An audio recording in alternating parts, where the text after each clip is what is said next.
Have you heard of this person called J.K. Rowling? Because I just did today, and I have some concerns.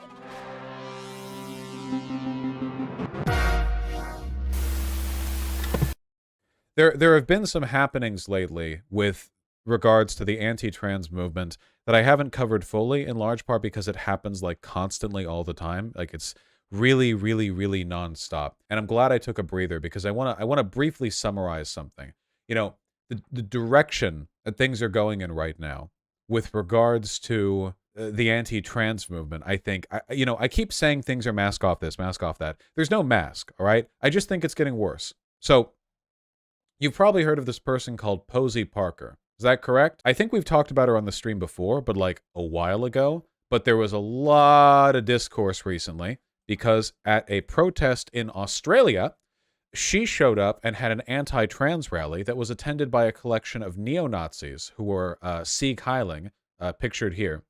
They were the ones who held up that big banner saying, destroy pedo freaks or something like that. I believe that province of Australia, after this very infamous event, is actually considering banning the Nazi salute now. I think they're banning any kind of Nazi imagery.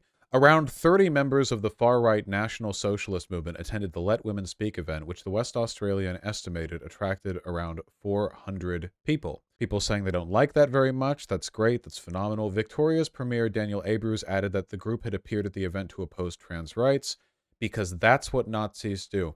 I think that's a nice sentiment from Victoria's Premier right there. Like, oh yeah, of course Nazis would show up. It's an anti-trans event. That's a good sentiment. I like that.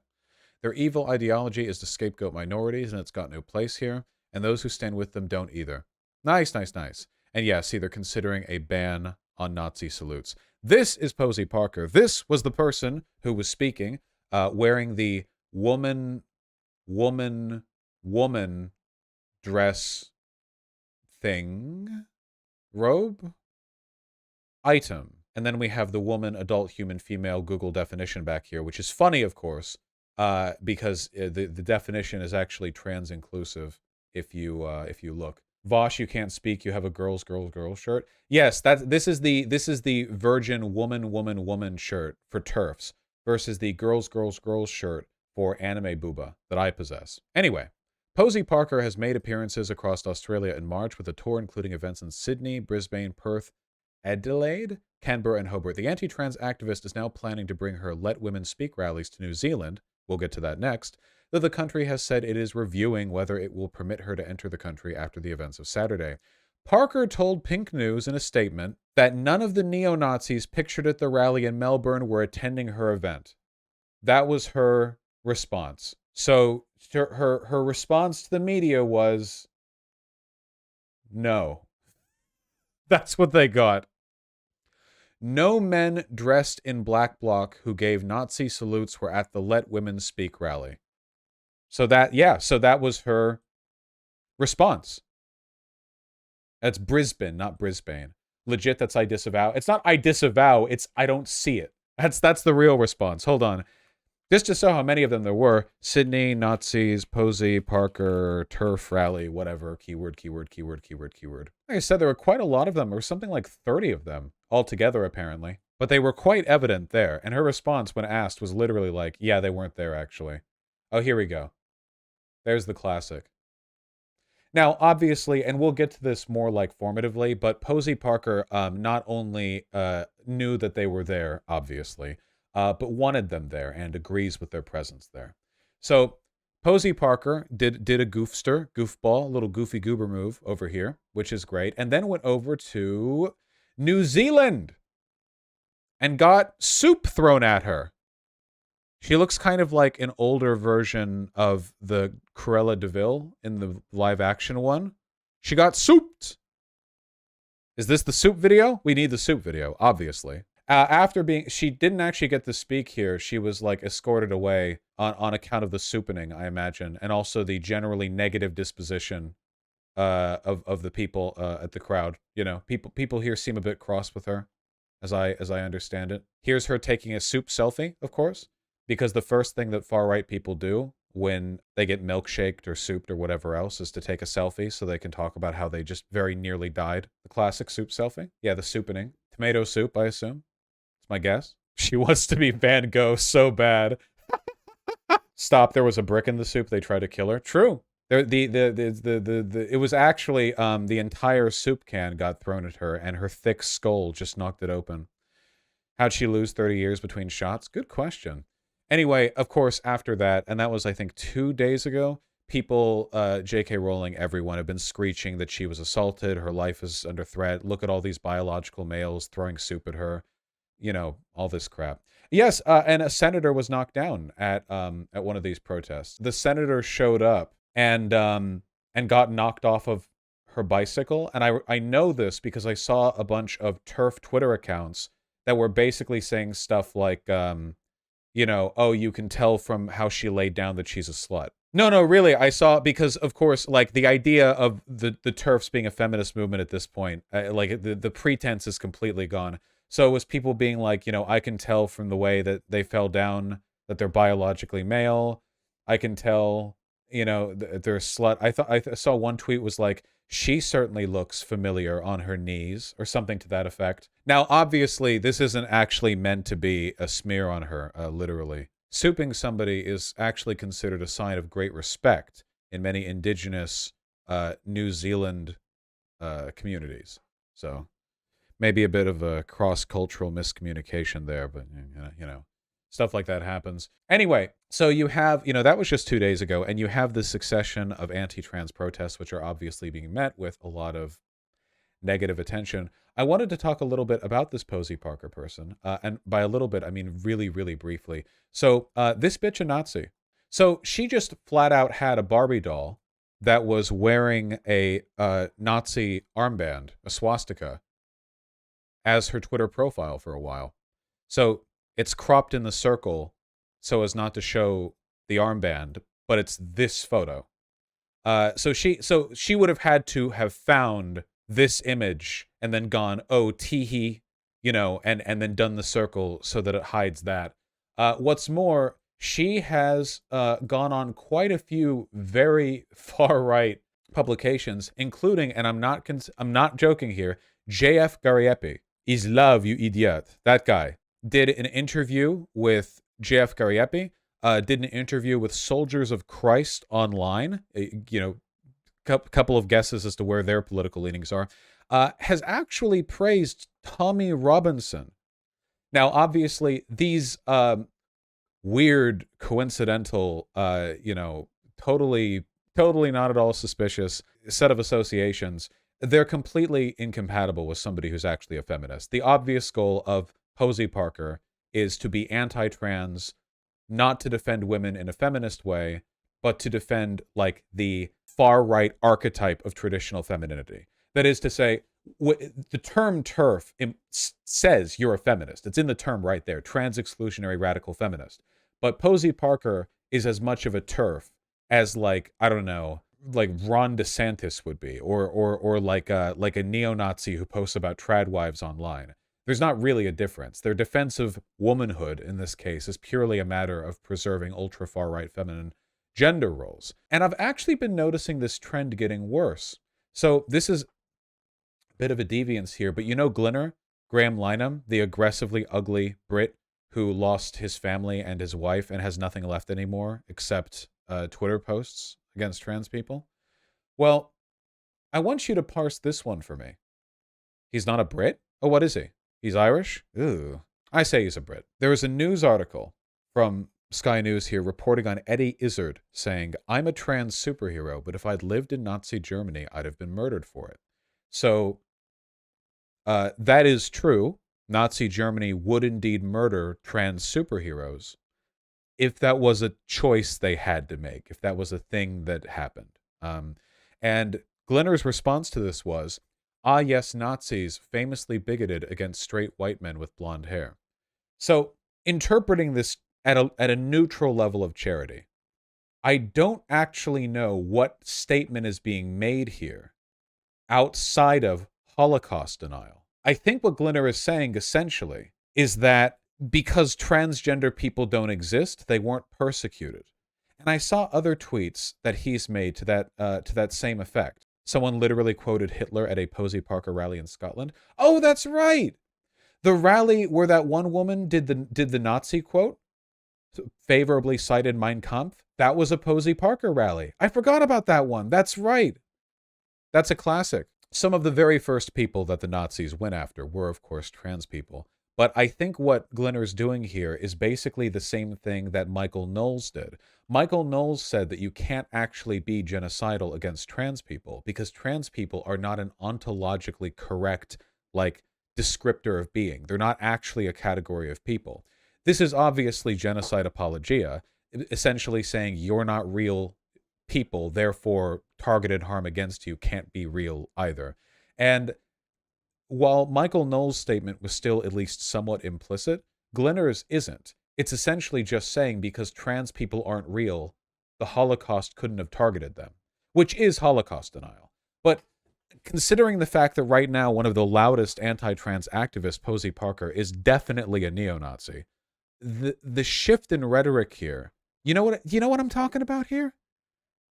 It seems like this is exactly why I said, and I said this years ago, I said there really is no such thing as TERFs. There are transphobes who will dishonestly front women's rights as an excuse for attacking trans people, but there aren't feminists attacking trans people. If there are, it's an incredibly small minority of them, because in reality, these TERFs instantly ally with every far-right anti-woman group the nanosecond they get the chance. Like how J.K. Rowling had basically nothing to say when Roe v. Wade was struck down here in the United States. 12 trans people in Scotland in prisons or whatever, and she's screeching nonstop about the potential harm it might theoretically do to cisgender women. But removing reproductive rights from nearly 1/5 of a billion humans over here in the United States. And that's like, oh, I mean, whatever. She just kind of casually tossed out a comment there. Oh, right. Yes. Oh, my goodness. It really does all come back down to her, doesn't it? Hold on. Posey Parker. This is a year ago, or half a year. And right now, the house is on fire. And we only have few opportunities to actually extinguish completely this ideology from our schools, from our NHS, from our police force, from every single part of our society. This fire ain't never going to go out. One can only hope. Anyway, it's explicitly genocidal rhetoric, obviously. There's not much ambiguity to it anymore. I'm assuming she says quite a lot of other bad stuff, probably even worse the further back you go, Certainly nothing pro-feminist as far as I can tell. J.K. Rowling also recently retweeted this. Queer was never joyous. It wasn't joyous when my fellow gay men were being beaten to death by homophobes screaming the word at them. It isn't joyous now when it is used by men who beat women up and the corporations that support them. Get your shit off our flag. So I think it's funny for J.K. Rowling to retweet this, in part because as far as I can tell, she is a straight woman. So this is very, definitely a sincere battle to be fought on her part. But also, it's not just, how do I put this? This isn't really different in argument, but there's a tonal difference here. This doesn't look any different from the kinds of memes that far-right and alt-right people post, except instead of it being the gay flag, they would just be erasing, like, trans and the brown and the black lines off of whatever else, you know what I mean? Or the entirety of the flag. But the attitude here is so much more vindictive. And I'm reminded of how just a few years ago, J.K. Rowling did this big manifesto about how much sympathy she feels, and she has trans friends, and this, that, the other. And now it's like very like direct targeted hatred. She started using the term TIMs, by the way, trans-identified males. So she's not saying trans women anymore. She's saying trans-identified males, which was always the more like overtly hate group-y term to use. The guy she retweeted is super racist too. The Neon Requiem. Two-Spirit lol, I miss the days when that just meant alcoholic. Oh, that's a spicy one. Who I don't think I've ever met a person whose transphobia extended to, oh, those engines and their two-spirit, just some spooky alcohol spirits, That's an interesting one. Them red people. Yeah. It's pretty wild. Yeah. Well, Parker was ejected from a TERF org for abusive statements towards Muslims. Well, that makes sense considering the fact that Parker is almost definitely a neo-Nazi. I mean, I don't know how putting Barbie in an arm swastika, that seems pretty straightforward to me. Posey Parker will no longer be speaking at our Cornwall meetings as we object to her stated views on race and religion. I wonder. Now, if you go over to J.K. Rowling's Twitter, it's pretty much committed to defending Posey Parker at the moment. I mean, she tweets quite a lot because she's miserable, but if you go through it, reference to Posey Parker, don't think that's a reference to Posey Parker. That's Posey Parker. This is a reference to Posey Parker. It goes on for a while, certainly at least since the Australian event. Wine Mum vibes? Well, yeah, there we go. She has that all. Oh, there's just retweeting Posey Parker. Posey Parker, retweeting Posey Parker, reference to Posey Parker, reference to Posey Parker. Like, yeah, this is exactly why I said that TERFs aren't a real thing. And I'm so glad to be vindicated here. It is, and always was, a dishonest front for the far right. Now, obviously, that doesn't mean that these arguments don't have to be dealt with. Obviously, the group we refer to as TERFs continues to exist. But I have never been of the opinion that this could be dealt with by trying to address the feminist concerns of TERFs, because that was the context in which I made that initial argument. My argument, this was back when I said the sexist stuff to J.K. Rowling. My argument was J.K. Rowling fans don't care about sexism, like, at all. They're all conservative, far-right people. The idea that there's some, like, principled group of feminists out there, this is an incredibly small margin of the conversation here. We can't meaningfully deal with this by trying to address this imagined group of feminists with qualms about trans people, because again, that's not what we're dealing with. It's just conservatism. And now I think we're seeing like a centralization where these bad faith TERF arguments about the sanctity of womanhood are starting to like merge with the less bad faith, but still completely unhinged arguments about womanhood that the alt-right makes. The idea that feminism is actually corrupting women and trans women are disgusting degenerates, and that like women need to be feminine and wear dresses and blah blah because trad wife something pedophilia. I'm sure they're obsessed with that.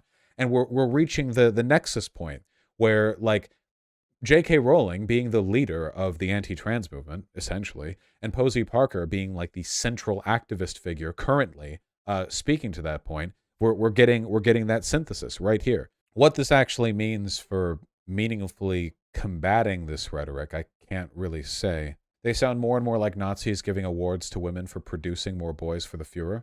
Well, yeah, I mean, Nazis were incredibly invested in traditional womanhood for the exact same reason that all the alt-righters you see today are.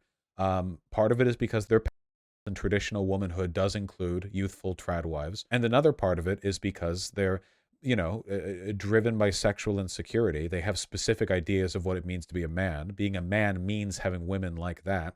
And so society needs to be curtailed in order to produce as many women like that as possible. It's funny that the TERF movement, which is ostensibly about keeping men from dictating women's behaviors, is ultimately just a vehicle for men's interests in women's subservience. I mean, Posey Parker is repping that pretty directly. Parker's a Nazi. First link is her with Holocaust denier. Second is her history as a white nationalist. Oh, man. Curious. Him peg missig mot dag Konferenz. This means I am a Nazi, signed Posey Parker in German. Oh, this article goes back to 2019. How does JF look like more of a corpse every time I look at him? Over on Mumsnet, the consensus is that gender-critical outreach to white supremacists is a good thing. Oh, dear. She's bloody brilliant, and I'm glad she's talking to anyone who will listen. The comments in that vid are often MRA or anti-Semitic. It's a tough call, but I agree with her policy of getting the message out. I wonder why people who are MRA or anti-Semitic agree with the stuff that she's saying. Makes you wonder. I thought Posey was brilliant, but did anyone listen to it until the end after she was gone? One of the callers wanted to know if Posey was Jewish. He was chuckling and saying it wasn't relevant, but she didn't seem to have any features of Jewry. WTF? Are alt-right white supremacists not allowed to have concerns around self-ID? That sounds like a parody statement. Are neo-Nazis not allowed to be concerned about women's safety in restrooms? Literally, that's what she's... Is that a joke? No, it's not! That's real! Onion article headline. It really is, yeah. God almighty. Woke Nazi. These Nazis sure do love protecting women's rights in a feminist fashion. I wonder why. whatever. I think the point has been made. Just, the current headlining TERF activist is a Nazi, and J.K. Rowling knows and doesn't care.